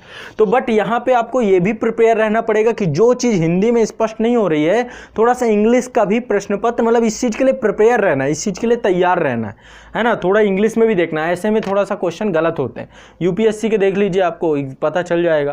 तो यदि प्रश्न पत्र के स्तर की बात है, चूंकि यहाँ पर भी आयोग ने थोड़ा सा स्तर बदला है। मल्टीपल चॉइस क्वेश्चन में, मल्टीपल चॉइस क्वेश्चन जो आपके आ रहे हैं उसमें जो विकल्प दे रहे हैं वो 1 2 3 4 सही, 1 2 सही, इनकी संख्या भी बढ़ी है। वन लाइनर वाला चला गया समय, और जो क्वेश्चन रिपीट हुआ करते थे, एक समय था कि भाई 100 क्वेश्चन रिपीट हो जाते थे, 87 क्वेश्चन रिपीट होते थे। अब वो समय भी अब बदल चुका है आयोग का, है ना। धीरे धीरे आयोग अब नए प्रश्नों पे काम कर रहा है, सारी चीज़ें। तो हर चीज़ के लिए तैयार होकर जाना है, आपके हिसाब से नहीं आएगा। यदि पेपर आसान आ जाता है, रिपीटेड आ जाता है, तो सब लोग के लिए, जो पुराने खिलाड़ी हैं, जो 2 3 3 4 4 5 5 अटैम्प्ट कर चुके हैं, वो लोग ज़्यादा बेनिफिट में आ जाएंगे। नया पेपर आ जाएगा, आप बेनिफिट में। तो आपको इस चीज़ के लिए प्रिपेयर रहना है कि पेपर का कुछ भी स्तर हो, आपको क्वेश्चन हॉल्व करना है। और मैं हमेशा कहता हूँ कि जो प्री का पेपर होता है, ये हमेशा लीक होता है, आउट होता है। कैसे? यहाँ पे क्वेश्चन भी है और आंसर भी है, क्वेश्चन भी आंसर भी है। यदि आप पढ़ के गए तो निश्चित तौर पर आइडेंटिफाइड कर पाएंगे कि इसका ऑप्शन क्या होगा, बहुत ज़्यादा कठिन नहीं होता है। अब चलिए, अब यहाँ पे देखो करना क्या है। मान लीजिए आपने पहला क्वेश्चन देखा, और पहला क्वेश्चन, अब हमने पहले से अपने ब्रेन को क्या बना रखा कि भाई 150 क्वेश्चन में 25 छोड़ना है, मुझे करना ही नहीं है, छोड़ना है ना, और 15 गलत करना है। ये प्लानिंग करके गया हूँ। पहला क्वेश्चन मैंने देखा और देखा यार ये क्वेश्चन तो थोड़ा कठिन है। अब देखो एक चीज़ ध्यान रखना, यहाँ पे आप UPPSC का मैं थोड़ा सा आपको पैटर्न बता दूं, जो पैटर्न चल रहा है। हिस्ट्री में 22 से 25 क्वेश्चन के आसपास रहते हैं, मान लो 22 क्वेश्चन में लेके चल रहा हूँ। पॉलिटी में 15 से 20 क्वेश्चन आपके रहते हैं। ज्योग्राफी में भी यही हाल है ना, 15 से 20 क्वेश्चन के आसपास। ज्योग्राफी इन्वायरमेंट में अलग रखता हूँ, ठीक है। इकोनॉमी की बात करें तो यही, यहाँ पर भी इकोनॉमी में 20 क्वेश्चन तक यहाँ पे आते हैं। साइंस में बहुत क्वेश्चन आते हैं, 25 के आसपास क्वेश्चन, 20 से 25 के बीच में। साइंस भी वेरिएट करता है। आप देखेंगे इन पिलर्स का कितना बड़ा रोल है। इसका ज़्यादा नहीं है, 4 से 5 क्वेश्चन के आसपास इसका रहता है। 1 2 क्वेश्चन कभी सेंसस के आ जाते हैं, एग्रीकल्चर के कुछ क्वेश्चन आते हैं। करंट का भी एक अच्छा रोल है, करंट में भी 22-25 क्वेश्चन जो है, 25 क्वेश्चन भी मान के चलें, 20 से 25 क्वेश्चन, तो करंट का भी बड़ा रोल है। तो आप देखेंगे जो मेजर टॉपिक आपके हैं वो यही है। आप इसी में 150 क्वेश्चन देखेंगे तो बहुत आसानी से, देखिए 50 तो यही हो गया, है ना, 50 यही हो गया यहाँ पे। इसके बाद इन दोनों को, इन तीनों को मर्ज कर दीजिए तो यहाँ पे 60 या 62 क्वेश्चन ये हो गए। 15 भी मैं नहीं मर्ज कर रहा हूँ, ठीक है। आप इनको देखेंगे तो 112 तो यही हो गए, प्लस 15 और इसमें जोड़ दीजिए, ठीक है। तो आप देखेंगे तो आपका 127 यहाँ पे हो जाएगा। 4-5 यहाँ निकल आएंगे, यहाँ से निकल आएंगे आपके 7 से 8 क्वेश्चन, ठीक है। और बाकी एग्रीकल्चर से, और बाकी आपका अदर जो है मिसलिनियस जो क्वेश्चन है, पर्सन एंड न्यूज टाइप के क्वेश्चन है, वो भी आपके निकलते हैं। तो कहने का मतलब यहाँ पे मेजर पिलर देखिए। अब आपको भी पता होना चाहिए कि आपका पिलर कौन सा स्ट्रांग है। अब आपका जो सेट मिला है, A set, B set, C set, अब उसकी स्टार्टिंग किससे हुई है? या क्वेश्चन आपके साइंस से पूछे जा रहे हैं, उसकी स्टार्टिंग साइंस से हो रही है, पॉलिटी से हो रही है, हिस्ट्री से हो रही है। आमतौर पर जब शुरुआत करें, देख लीजिए कि भाई स्टार्टिंग कहाँ से हो रही है क्वेश्चन की। यदि वो पिलर आपका मजबूत है, मान लो पॉलिटी आपका बहुत मजबूत है, एक भी क्वेश्चन आप गलत नहीं करोगे, तो शुरुआत ही पॉलिटी के क्वेश्चन थोड़ा सा देख लो कहाँ पे पॉलिटिक क्वेश्चन दिए गए हैं, है ना। पॉलिटिक क्वेश्चन कहाँ पे दिए गए हैं एक बार थोड़ा सा देख लो। यदि पॉलिटिक क्वेश्चन वहीं से चालू कर दो, भाई पॉलिटी मेरी गलत नहीं होगी तो एक कॉन्फिडेंस बढ़ेगा, है ना। तो ऐसा नहीं होना चाहिए कि शुरुआत आपका, लेकिन फिर भी मैंने आपको एक ऐसा मेथड दिया है, यदि इस मेथड का हम यूज करें तो आपको कोई दिक्कत होगी नहीं। कैसे, मैंने कौन सा मेथड आपको दिया है, मैंने आपको बोला है कि 150 में 25 तो छोड़ना। मान लो पहला ही क्वेश्चन आपको नहीं आया, आप इसको जानते ही नहीं कि कहाँ से आ गया, तो आपने क्या किया, छोड़ दिया, स्किप कर दिया।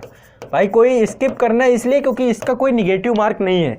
अब चूंकि आपने स्किप कर दिया कि क्वेश्चन समझ ही में नहीं आ रहा मुझे, मैंने कभी पढ़ा ही नहीं, कुछ सुना ही नहीं, या फिर बड़ा कन्फ्यूजन है इसके ऑप्शन में, तो ऐसे क्या होगा, आपके दिमाग में आएगा कि अच्छा अभी 24 और छोड़ना है मुझे, है ना। 25 छोड़ने की प्लानिंग करके गए थे, तो आपके दिमाग में तो यही आएगा ना कि अभी 24 और छोड़ना है, कोई दिक्कत नहीं है। इसके बाद अगले में आए, अगले में आने के बाद फिर से आपने जो है अगला अटेम्प्ट किया, आपने देखा रहे ये तो बहुत आसान क्वेश्चन है, आपने इसको करके ये आपका मतलब 100% है, डबल टिक कर दीजिए। आप अपने कुछ सिंबल बना लीजिए कि जो क्वेश्चन में 100% आपकी श्योरिटी होगी उसको आप डबल टिक करेंगे, जिसमें 100% श्योरिटी है उसे डबल टिक करेंगे। जिस क्वेश्चन में थोड़ा सा आपको कंफ्यूजन है कि लग रहा है यार 50-50 है, ए सही होगा या बी सही होगा, ए सही होगा या सी सही होगा, तो 50-50 वाले पे गोला डाल सकते हैं, आप गोला डाल सकते हैं। और जिस क्वेश्चन को आपको लग रहा है कि मुझे छोड़ना ही छोड़ना है, मैंने कभी सुना ही नहीं है, उस क्वेश्चन को क्रॉस कर सकते हैं आप वहाँ पर। ये 3 आप अपने सिंबल बना लीजिए। तो जो क्वेश्चन 100% श्योर शॉर्ट हैं उन्हें आप करते चले जाइए। अब फ्रॉग मेथड क्या होता है, देखो मैंने एक फ्रॉग मेथड बताया था आप लोगों को कि एग्जाम हॉल पे जब एग्जामिनर क्वेश्चन पेपर सेट करता है, या जो पेपर आयोग के द्वारा सेट किया जाता है, आयोग क्या करता है, क्वेश्चन ऐसे बनाता है, क्वेश्चन कठिन होगा फिर आसान, कठिन कठिन कठिन फिर आसान, कठिन कठिन कठिन फिर आसान। पहली जब दफ़ा में हमें क्वेश्चन को करना है, हमें क्वेश्चन पेपर को सॉल्व करना है 3 लेवल पे, पहला लेवल, दूसरा लेवल, तीसरा लेवल। पहला लेवल जो होगा उसके लिए हमें 60 मिनट देना है। 60 मिनट में कोशिश करना है कि हमें प्रश्न पत्र पूरा हम पढ़ लें। 150 क्वेश्चन हमें इतनी तेजी से पढ़ने हैं कि क्वेश्चन पढ़ना है, टिक करना है। कोशिश करना है कि यदि कोई क्वेश्चन में लगता है कि यार ये कभी सुना नहीं, उसको क्रॉस कर दो कि भाई ये क्वेश्चन कभी सुना नहीं, लेकिन 25 से ज़्यादा कोशिश वही करना है। मैंने कहा ना, छोड़ना वाला ये जो रेशियो बनाया है, ठीक है। और जो क्वेश्चन आपको लग रहा है 50-50 है, तो उसमें गोला लगाते जाओ और ऑप्शन भी वहाँ पर टिक कर लो दोनों कि भाई ये ऑप्शन में इशू है, मुझे ये ऑप्शन में इशू है, उसका रिव्यू कर लेंगे ना आप। गोले लगाने का मतलब है मार्क एंड रिव्यू, आप इसको मार्क एंड रिव्यू में रख रहे हैं कि भाई मैं फिर से वापस देखूंगा, दूसरे लेयर पे इसको देखूंगा, ठीक है। पहले लेयर में 60 मिनट देना है, 60 मिनट या मैक्सिमम 70 मिनट, इससे ज़्यादा नहीं दे सकते पहले लेयर पे। तो पहले लेयर में हमें पूरे 150 के 150 क्वेश्चन में ये आइडेंटिफाइड करना है कि कौन से क्वेश्चन ऐसे हैं जो मैं 100% सही कर रहा हूं। मान लो ये मेरा 100% सही, ये 100% सही, ये 100% सही, इसमें मुझे डाउट हो रहा है कि 50-50 है, ये मुझे नहीं आ रहा है। तो ऐसे करके पहले उसमें आपको पहले चरण में आइडेंटिफाइड करना है कि ये क्वेश्चन आपको 100% आ रहे हैं, ठीक है। तो 70 मिनट में आप पूरा पेपर पढ़ने का प्रयास करिए। 70 मिनट लग रहा है, 75 मिनट लग रहा है, लेकिन इससे ज़्यादा लग रहा है, थोड़ा दिक्कत है। कारण मैं चाहता हूं कि आप जब 70-75 मिनट हो जाए आपका, ठीक है, 70-75, मान लो मैक्सिमम 80 भी ले रहे हो, जो भी, अब आपकी स्पीड के ऊपर है, रीडिंग स्पीड है। यूपीपीएससी में देखो 150 क्वेश्चन है, 120 मिनट दिया गया है। अब यहाँ पे मैंने कहा 25 छोड़ना है, लेकिन पढ़ना तो सारे पढ़ेगा ना, ऐसे तो रैंडम आप छोड़ नहीं सकते, पढ़ोगे तब छोड़ोगे, तो टाइम तो आपको बराबर देना है सब में। समय कम है, क्वेश्चन ज़्यादा है, लेकिन क्वेश्चन की प्रकृति इतनी ज़्यादा टफ नहीं होती। जैसे यूपीएससी में बड़ा लेंदी पूछता है, क्वेश्चन इतने बड़े बड़े होते हैं, पढ़ने में ही टाइम लग जाता है, समझने में टाइम लग जाता है, थोड़ा एनालिसिस लेवल के क्वेश्चन होते हैं। यूपीपीएससी में ऐसा नहीं करते, क्योंकि क्वेश्चन और टाइम को लेकर के बहुत ज़्यादा एक प्रॉब्लम है। तो ऐसे में 70-80 मिनट में आप पूरा पढ़ तो लोगे, और ये भी आइडेंटिफाइड कर लोगे कि कितने क्वेश्चन में आप 100% श्योर शॉर्ट हो जो आपने पढ़ा है और वो आपके एग्जाम हॉल पे पूछा गया है, एग्जाम में आया है। तो ऐसे में इन क्वेश्चन के लिए आपको फिर करना क्या है, अगला चरण है, पहले एक बार आइडेंटिफाइड किया, आइडेंटिफाइड करने के बाद OMR सीट आपने उठाई। क्या किया आपने, OMR सीट उठाई, और OMR सीट में इनको फिल, जितने में आप 100% श्योर शॉर्ट हैं, जहां पे आपने डबल टिक कर रखा है और उनके ऑप्शन क्लिक कर रखा है, उनको आप भरना चालू करेंगे OMR सीट में। बड़ी सावधानी पूर्वक भरना है, बहुत सावधानी पूर्वक, बहुत सावधानी। और देखिए क्वेश्चन को फ्रॉग मेथड में कह रहा हूं, जैसे जहां पे लगता है क्वेश्चन कठिन है, मैंने कभी सुना क्वेश्चन स्किप कर दीजिए, फ्रॉग कर जाइए, कूद जाइए। क्या करता मेढक, क्या करता उसको आप मार्क एंड रिव्यू में डाल रहे हैं या क्रॉस लगा रहे हैं, यदि नहीं आ रहा क्रॉस लगाइए, नहीं तो मार्क एंड रिव्यू 50-50 में डाल दीजिए। बट क्वेश्चन को सावधानी पूर्वक पढ़िए। कभी कभी क्या होता है, क्वेश्चन देखने में तो बहुत बड़ा लगता है, लेकिन जब आप उसके ऑप्शन को पढ़ते पाते हैं अरे इसमें तो कुछ है ही नहीं, तो ऐसे क्वेश्चन को पढ़िए। क्वेश्चन को पढ़ने से, बड़ा क्वेश्चन देख के डरिए मत। आप लोग का होता है क्या, क्वेश्चन बड़ा देखते हो फिर भाग जाते हो कि यार नहीं यार ये लगता है बड़ा कठिन होगा। ऐसा कुछ नहीं है, ये तो आपको भ्रमित करने के लिए, आपकी साइकोलॉजी के साथ खेलने के लिए होता है। मैं सब क्वेश्चन की बात नहीं कर रहा हूँ, कुछ क्वेश्चन होते हैं जो आमतौर पर आपने सुने ही नहीं होते। यूपीएससी में ऐसा ज़्यादा होता है, बट यूपीपीएससी में इसकी संभावना थोड़ा कम है। तो ऐसे में क्वेश्चन सावधानीपूर्वक आराम से पढ़ना है। ये भी देख लेना कि क्वेश्चन में ये तो नहीं पूछा निम्नलिखित में कौन सा सही है कौन सा गलत है। इस चीज को भी जरूर हमेशा गोला करना है ताकि आप क्लियर कर पाए कि सही पूछ रहा है गलत पूछ रहा है। कुछ लोग यही देखो एग्जाम हॉल में ये 2 घंटा ही सब कुछ है। इस 2 घंटे में यदि हर एक बारीकी को आप ध्यान से देख पाए तो आप पूरे प्रश्न पत्र में गड़बड़ करके नहीं आओगे। वो बच्चे बहुत बुरा, बहुत गुस्सा लगती है कि कहते अरे मैं तो बी जो है मैंने सही कर रहा था, सी कैसे गोला कराया। ये सब ओएमआर सीट भरने में भी उतनी सावधानी देनी है। यदि यहां पे आपने क्वेश्चन को आइडेंटिफाइड कर दिया, अब अगला चरण आता है, अगला 20 मिनट लीजिए, ठीक है। मान लीजिए 70 मिनट में आपने पूरा पेपर सॉल्व कर दिया, ठीक, पूरा पेपर सॉल्व कर दिया। यदि नहीं भी सॉल्व किया, 10-15 क्वेश्चन लास्ट के बचे भी हैं, तो भी ओएमआर सीट भरना शुरू कर देना चाहिए आपको। ओएमआर सीट भरने में भी सावधानी पूर्वक 15 से 20 मिनट का टाइम लग जाता है पहली बार में। अब पहली बार में जब पूरे क्वेश्चन आपने आइडेंटिफाइड कर लिए, 70 मिनट बाद फिर 20 मिनट और ले रहे हैं आप, ठीक है। तो आपको अब आप जब इसमें भरना शुरू करेंगे ओएमआर सीट को, ठीक है, ओएमआर सीट में आपका 1 2 3 4 ऐसे रहता है और सबके आगे ये बने रहते हैं कि ए का यहाँ पे लिखा होता है, ए ब्लैक कर रहे हैं, बी ब्लैक कर रहे हैं, सी ब्लैक कर रहे हैं, ऐसे बना रहता है ना। और कलर भी देखो उसमें मेंशन रहता है, पिंक कलर होता है, डार्क पिंक होता है और लाइट पिंक होता है, डार्क पिंक लाइट पिंक, ताकि 5-5 क्वेश्चन आप आइडेंटिफाइड कर सको, ऐसा ना हो मिक्स हो जाए चीजें, ये भी ध्यान रखना आपको। तो इसमें बहुत सावधानी पूर्वक आपको ब्लैक करना है। जो जैसे ए का बी सही है, बी को ब्लैक कर दीजिए, और जो आपका पेन है बढ़िया अच्छे से उसको ब्लैक करिए, ये ना रहे कि फिर आधा ब्लैक कर रहे हैं। उसमें बना होता है कि कैसे ब्लैक आपको करना है। आप ब्लैक कैसे करेंगे, मान लीजिए एक बार मैं आपको दिखा देता हूं। मान लीजिए ये आपका है, ठीक है, ये एक रुक जाइए 1 मिनट। मान लीजिए पहला ये क्वेश्चन है, इसमें आपका जो है 4 जो है ये दिए गए हैं, 1 2 3 4, यहाँ पे लिखा हुआ ए बी सी डी, ठीक है। अब इसको ब्लैक करना है तो गोला जो भी, मान लीजिए पहले का बी आपका है तो गोला ऐसा भरिए पूरा होना चाहिए, पूरा कवर हो, ठीक है। इतना ये तो सब पता है आप लोगों को, आपको लग रहा होगा, लेकिन गलतियां बहुत करके आते हैं। वाइटनर कुछ भी नहीं लगाना आपको, ये पूरा कवर होना चाहिए, आपका पूरा कवर होना चाहिए। ये नहीं कि आप इतना भर रहे हैं कि इतना भर दिया बस खुश हो गए, ये सब लिखा होता है उसमें नहीं।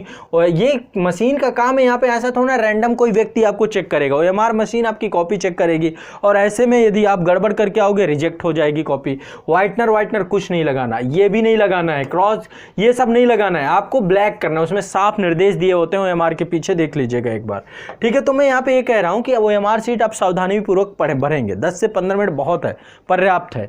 आप इसको ओएमआर सीट को भरिए और भरने के बाद एक बार काउंट कर लीजिए कि भाई कितने आपके सही हो रहे हैं।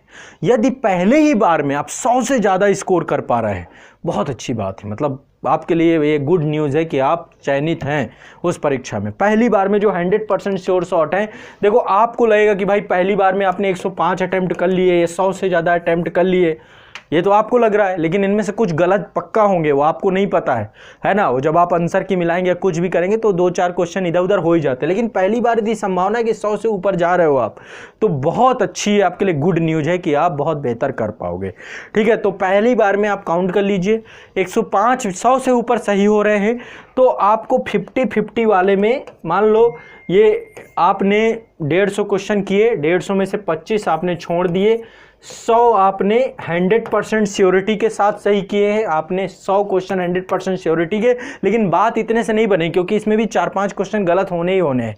तो आपको कुछ क्वेश्चन 50-50 वाले भी लेने पड़ेंगे, 5-6 क्वेश्चन, क्योंकि मैंने दूसरी लेयर आपको बोला ना, दूसरी लेयर पे फिर जाना है। 70 मिनट किया, फिर ओएमआर सीट भरा, काउंट किया, फिर इसके बाद दूसरी लेयर पे जाना है 50-50, जिनमें 50-50 हैं या क्वेश्चन थोड़ा टफ लग रहे थे, कुछ लग रहे थे, मार्क एंड रिव्यू में जो आपने रखे थे, इन क्वेश्चन पे जा करके इनको भी हल करना। देखो 50-50 वाले क्वेश्चन के साथ होता क्या है, आपने प्रायिकता पढ़ी होगी, है ना। एक बार आप एक सिक्का उछालेंगे, हेड आएगा या टेल आएगा। तो जब दो ही ऑप्शन है, आप दो ऑप्शन में कंफ्यूज हैं कि ए सही होगा बी सही होगा, ए सही होगा बी सही होगा, तो यदि आप 50-50 वाले 10 क्वेश्चन करेंगे, मान लीजिए 50-50 के 10 क्वेश्चन करके आ रहे हैं, तो 50% वो सही होंगे, यानी कि 50% चांस उनके सही होने के हैं, 50% गलत होने के हैं, यही चांस तो निकल के आएगा।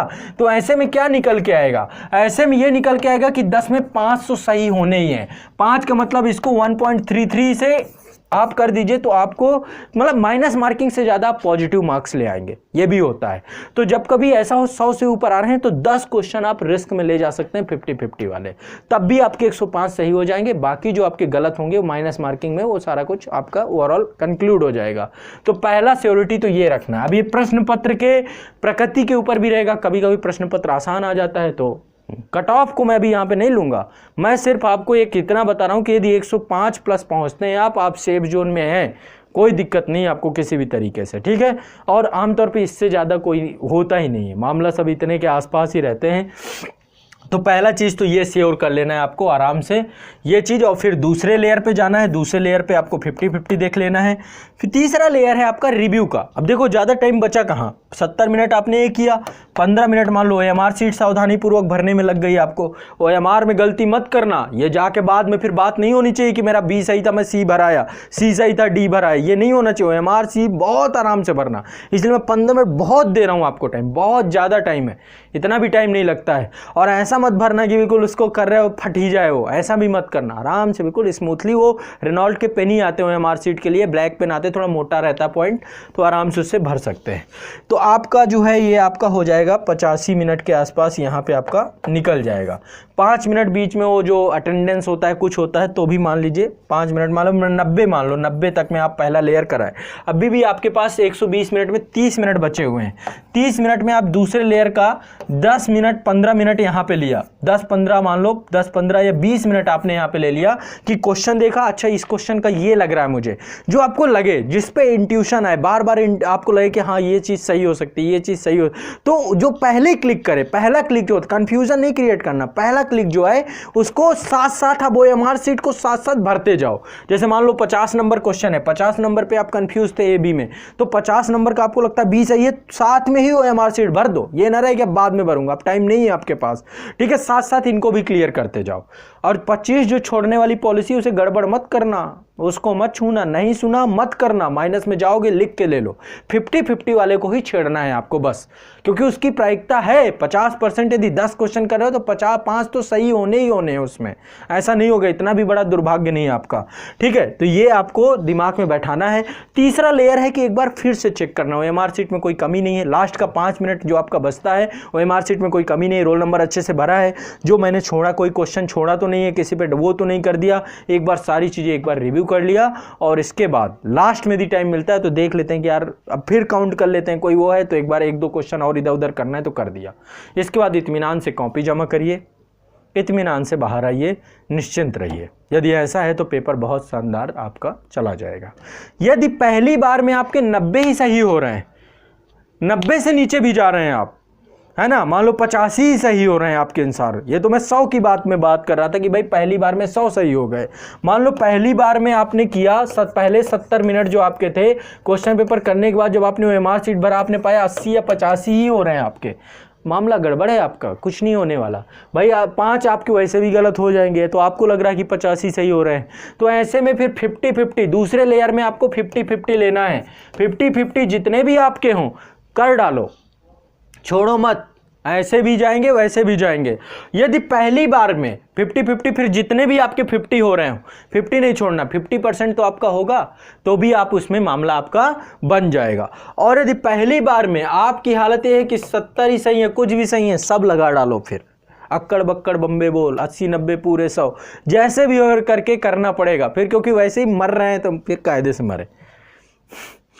जब स्थिति ये आ गई आपकी कि आप 70-60 क्वेश्चन पे ही जाके लटक गए, तो फिर वैसे वो तो होना ही नहीं, वो तो पता ही है, वो चाहे वो तो अब दिख रहा है कि आप ऐसे ही घुस गए थे बिना तैयारी किए, कुछ नहीं किए हुए, तो फिर चलिए अक्कड़ बक्कड़ खेल ही लेते हैं, होगा तो ठीक है, वैसे भी नहीं हो रहा है। ठीक है। तो ये आपको देखना है, लेकिन पहला लेयर यदि 100+ निकलता है तो बहुत इसमें माइनस मार्किंग का इतना सतर्क हो जाना है बिल्कुल कि इस पे गड़बड़ नहीं होनी चाहिए। दूसरे लेयर पे यदि 85 से 90 के बीच में लेयर पहुंच रही है तो केवल 50-50 टच करना है, बाकी नहीं टच करना आपको, बाकी जो छोड़ने वाले थे उन्हें टच नहीं करना। जब आप 60-70 के आसपास रह जाएं तो फिर कुछ मत छोड़िए, 50-50 भी पूरे करिए और कुछ वो भी करना पड़ेगा जो आपके, जो बिल्कुल जिनमें स्पष्ट है, जो छोड़ने की भी सोच रहे हैं। अब उस पर किस्मत वाली बात रहेगी, हो जाएगा तो ठीक है, नहीं हो जाएगा तो वैसे भी जा रहे थे, कौन रोकने वाला था हमें। ठीक है, तो ऐसे में ये पूरी मेरे हिसाब से स्ट्रेटजी होनी चाहिए। एक बार इसको पहले मेंटली आप सेट करके जाइएगा। कोशिश आपको जो मैं पहला जो सेफ जोन वाली प्लानिंग है कि 100 से ज़्यादा निकले, और ये बहुत आसान है। क्वेश्चन यदि आपने तैयारी कर रखी है, आपने पढ़ रखा है चीज़ों को, तो वहाँ पे क्वेश्चन पढ़ेंगे निश्चित तौर पे आपको आंसर दिखेगा उसका, ऐसा नहीं होगा कि नहीं दिखेगा। और जो पहला क्लिक करे, दिमाग में पहला क्लिक आए, उसको कोशिश करिएगा कि आपका हो जाएगा। ठीक है, ये आपका पूरा का पूरा एक जो है जीएस के प्रश्न पत्र को लेकर के आपका एक मेथड होना चाहिए। इसके बाद आप प्रश्न पत्र जमा कर देते हैं अच्छे से, श्योरिटी के साथ बाहर जाइए। बाहर जाने के समय मोबाइल फ़ोन लेने की ज़रूरत नहीं है किसी को। कुछ लोग हैं जो निकाल लेते हैं थोड़ी देर, भैया 3 घंटे का समय कैसे व्यतीत होगा। भैया 3 घंटे के समय के लिए सीसैट आपका अगला चरण है। सीसैट में 33 भी नहीं आएंगे, गड़बड़ होगा। तो बीच में अपना आराम से नाश्ता कीजिए, थोड़ा सा खाइए पीजिए, ज़्यादा डिस्कस मत करिए। लोग डिस्कस करने लग जाते हैं पेपर कैसा, थोड़ा बहुत ये स्वाभाविक है, होगा ही होगा। पूछोगे कैसा रहा कैसा रहा कैसा रहा, यदि आसपास दोस्त भी हैं सेंटर में तो भी वो होता है कि भाई कैसा रहा, तो चलो कोई बात नहीं, ग्रुपिंग बन जाती है, 4 लोग खड़े हो जाते हैं ग्रुप बना के, वो डिस्कस करने लगते हैं, ये पेपर ऐसा था, वो पेपर ऐसा था, इसका क्या सही होगा, उसका क्या सही होगा, पूछने लग जाते हैं एक दूसरे से। पहले प्रश्न पत्र को भी जमा कर दीजिए अपना, जा करके पहला प्रश्न पत्र की जो वो भी, क्योंकि सेंटर पे नहीं ले जा सकते उसको भी परीक्षा केंद्र के अंदर, तो ऐसे उसको भी बाहर जमा कर दीजिए, पेपर को भी अपने, और नहीं तो वहीं पर अनुमति ले लीजिए, बाहर रख सकते हैं आप, किसी पेड़ के पास कहीं पर भी छुपा दीजिए ताकि वहाँ से गायब ना हो। इसके बाद सीसैट के लिए प्रिपेयर होइए आप अपने मेंटली, क्योंकि वहाँ पे आपको कंप्रीहेंशन करना है, तो थोड़ा सा रेस्ट चाहिए उसके लिए भी, ब्रेन के लिए। ठीक है, नाश्ता वास्ता करके हल्का फुल्का 1-1.5 घंटे का समय तो इसमें जाएगा। इसके बाद 1-1.5 घंटे का रेस्ट का समय आपको मिल रहा है, रेस्ट करिए आराम से कहीं पर बैठ करके, ज़्यादा इन चक्करों मत पड़िए। फिर 33% क्वालिफाई करना वहाँ पर ज़रूरी है। तो 33% यानी कि 100 क्वेश्चन जो आपके आएंगे सीसैट के, 100 क्वेश्चन में आपको 33 क्वेश्चन तो बिल्कुल 100% सही होने चाहिए। आमतौर पर ऐसा होता नहीं है, तो 100 में 50 क्वेश्चन की प्लानिंग करके जाएगी। 50 तो आपको करने ही करने हैं, मिनिमम 50 करने, और ये सही भी होने चाहिए। ऐसा ना हो कि ये सोच के आना कि भाई 33 में 33 ही करके आएंगे, इसमें कुछ गलत हो जाएंगे। 50 तो अटेम्प्ट करने ही करने हैं। ठीक है, जिसमें से रीजनिंग को सबसे पहले प्रायोरिटी दीजिएगा। ठीक है, रीजनिंग को पहली प्रायोरिटी दीजिएगा। दूसरी प्रायोरिटी दीजिएगा आप जो है, आप कम्युनिटी में Azad PCS academy, UP PCS academy की कम्युनिटी में रीजनिंग के वीडियो डाल दूंगा आपको, जो संपूर्ण रीजनिंग को लेकर सुपर वीडियो बनाए गए थे संस्था में, वो मैं आपकी कम्युनिटी में डाल दूंगा। आप एक बार उन्हें देख भी सकते हैं उस टाइम पे कि भाई उस टाइम पे रीजनिंग के कुछ वीडियो। बाकी तो देखो कंप्रीहेंशन भी आपने इतना है कि पैसेज पढ़ना है, उसका आंसर निकालना है। थोड़ा सा यदि एनालिटिकल है तो थोड़ा अच्छे से पढ़ना है, तो पैसेज को अच्छे से आराम से पढ़ना है। कंप्रीहेंशन भी बहुत अच्छे से करना है। मैथ के क्वेश्चन भी प्रयास करना है, जो क्वेश्चन लगते हैं कि गलत है तो उन्हें भी छोड़ देना है, क्योंकि निगेटिव मार्किंग तो यहाँ पर भी है। तो रीजनिंग, कंप्रीहेंशन, मैथ, हिंदी व्याकरण आपकी गड़बड़ नहीं होनी चाहिए।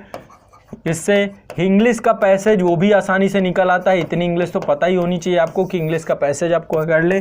इतनी चीज़ों पे डिपेंडेंट रहिएगा। थोड़ा सा कम्युनिकेशन स्किल के क्वेश्चन इस तरीके के आते हैं जो थोड़ा सा लीग से अलग होते हैं, तो यदि आपने पढ़ रखे हो तो ठीक है, नहीं पढ़ रखे हो तो छोड़ दीजिएगा। इनमें से ही 50 क्वेश्चन आपको अटेम्प्ट करने की सोचनी है, और इतना रहे कि आप 33% यानी 66 नंबर तो आपके आने ही चाहिए किसी भी हालत में। मतलब 66 कहने 50 का मतलब है 100 नंबर। 50 में मान लो आपके गलत भी हो जाते हैं, मान लो इसमें 10 भी गलत हो गए तो भी काम बन जाएगा आपका। 10 भी गलत हो गए तो भी काम बन जाएगा। कैसे? क्योंकि 40 सही हुए तो 40 × 2 मतलब 80 नंबर ये हो गए। 10 आपके हो गए तो 10 में माइनस मार्किंग आप निकाल लीजिए, 20/3 आपका कितना हो जाएगा। ठीक है, तो उस हिसाब से आप पाएंगे कि आपका लगभग, तो यहाँ पे कट पिट के भी आप 33+ ही रहेंगे, कट पिट के भी बिल्कुल नज़दीक रहेंगे, 34-34 के आसपास नंबर निकल पाएंगे।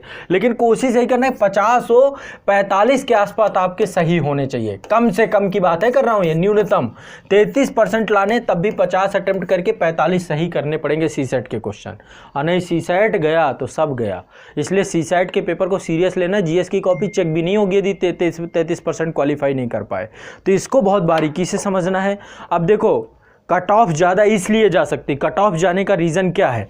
पहला कारण यह है कि कट ऑफ, अब चूंकि आयोग ने कह दिया कि भाई हम 13 गुना से ज़्यादा लेंगे ही नहीं, तो एक तो वैकेंसी कम हो गई। पहले पीटी में होता था जहाँ पे कि 10-10 हज़ार 15-15 हज़ार बच्चे सेलेक्ट होते थे, वही 4,000 5,000 पे रह गई कहानी। तो ऐसे में भी कट ऑफ हाई होगी, इसलिए मैं आपको बता रहा हूँ कि आपको माइनस मार्किंग से बचना है। जो मैंने पहली स्ट्रेटजी आपको जीएस वाली बताई, इस पर बहुत काम करके जाना है। किसी भी तरीके से रिस्क ही नहीं लेना है, रिस्क लेंगे सब गड़बड़ा जाएगा, ठीक है। तो ये जो है मेरी आप लोगों के लिए सलाह है। दूसरा, मेरी आप लोगों को शुभकामनाएं हैं कि आप कल का पेपर आपका निर्णायक हो, ज़बरदस्त होना चाहिए। ईश्वर करे आपको जो है वो ऊर्जा मिले, सारी चीज़ें, तो आप आराम से जो है उस पेपर को भी करके जाएं, ठीक है। बाकी इसका जो जैसे ही क्वेश्चन पेपर होगा, हम एक बार जो एग्ज़ाम का उसी दिन आपको बता देंगे। अगले दिन से एक्सप्लेनेशन भी चालू हो जाएगा। आज़ाद यूपीपीएससी एकेडमी पे ही पूरे पेपर का एक्सप्लेनेशन होगा आपका क्रमशः। तो आंसर की आपको बहुत सटीक और सबसे विश्वसनीय आंसर की आपको मिलेगी संस्थान की, ठीक है। इसलिए जब आपका पेपर ख़त्म हो जाए, ज़्यादा परेशान नहीं होना, उपापोह में नहीं आना, आराम से जो है घर आइए और अगले दिन से जो भी है, क्योंकि उस समय आपको चेक करने की तो बड़ा पड़ा रहता है, तो अपने मित्रों से सबसे थोड़ा सर्वे करिए, पता करिए। इसके बाद संस्थान के आंसर की आएगी, उसको चेक कर लीजिएगा। चेक करने के बाद फिर आराम से हम एक बार सर्वे करेंगे, कट ऑफ कितनी जानी चाहिए, किसके कितने सही हैं, कितने गलत हैं, उस सर्वे के हिसाब से फिर कट ऑफ आपको रफली बताई जाएगी। लेकिन अब आयोग क्या कर रहा है, आंसर की तुरंत ही जारी कर दे रहा है। 1-2 दिन का टाइम ले रहा है, ज़्यादा टाइम नहीं लग रहा है। चाहे समीक्षा अधिकारी के आंसर की देखें, लास्ट टाइम में जो आपका एग्जाम हुआ था उसकी भी आंसर की तुरंत आ गई थी। तो ऐसे आंसर की तो आयोग की ही सबसे प्रमुख है, और आयोग इसे जल्दी इसलिए जारी कर देता है क्योंकि लेट जो आंसर की होती है उसमें बड़ा बवाल हो जाता है, विवाद हो जाता है। तो आप जो है आयोग की आंसर की आ जाएगी, उससे भी आपका वो करेंगे, और इसके बाद कट ऑफ संस्थान द्वारा आपको स्पष्ट कर दिया जाएगा। इसके बाद फिर आप मेंस के लिए लग जाएंगे अच्छे से। आंसर राइटिंग आपका कार्यक्रम चलाई जा रहा है एग्जाम इंडिया पे, आंसर राइटिंग पे लग जाएंगे, एस्से के पेपर पे, इथिक्स के पेपर पे, और आपको अपने ऑप्शनल सब्जेक्ट के पेपर पे, इन सब की उत्तर लेखन करना शुरू कर देना है, ठीक है। तो ये रहा मेरे द्वारा एक बड़ा प्रयास आप लोगों के लिए। आप लोग इसको अच्छे से समझिए और आराम से इत्मीनान से पेपर दीजिए। बहुत अच्छा पेपर जाएगा यदि आप इस रणनीति को लेकर के चल रहे हैं। बाकी फिर से मेरी तरफ से आप लोगों को बहुत बहुत शुभकामनाएं। ईश्वर करे ये वाला परीक्षा आपके लिए बहुत निर्णायक हो जाए, ठीक है। चलिए, बहुत बहुत शुक्रिया, आभार, धन्यवाद। किसी तरीके का कोई और भी समस्या कुछ भी है तो आप सभी कमेंट में मुझसे यहाँ पर प्रश्न पूछ सकते हैं। मैं निरंतर आप लोगों के लिए यहाँ पर रहूँगा। आप जो भी सहयोग चाहते हैं वो सारा सहयोग आपको मैं दूंगा। बाकी क्विक रिवीजन आपका आज़ाद यूपीपीएससी एकेडमी चैनल पे 10 दिनों तक लगातार हुआ है, ठीक है। तो आप सभी उसको क्विक रिवीजन को भी आपने देख ही लिया होगा। आप लोग लगातार बने थे, यदि नहीं भी देखा तो भी डरिए मत, इस स्ट्रेटजी को फॉलो करिए और आराम से पेपर दीजिए, ठीक है। चलिए, बहुत बहुत शुक्रिया, धन्यवाद, शुभकामनाएं।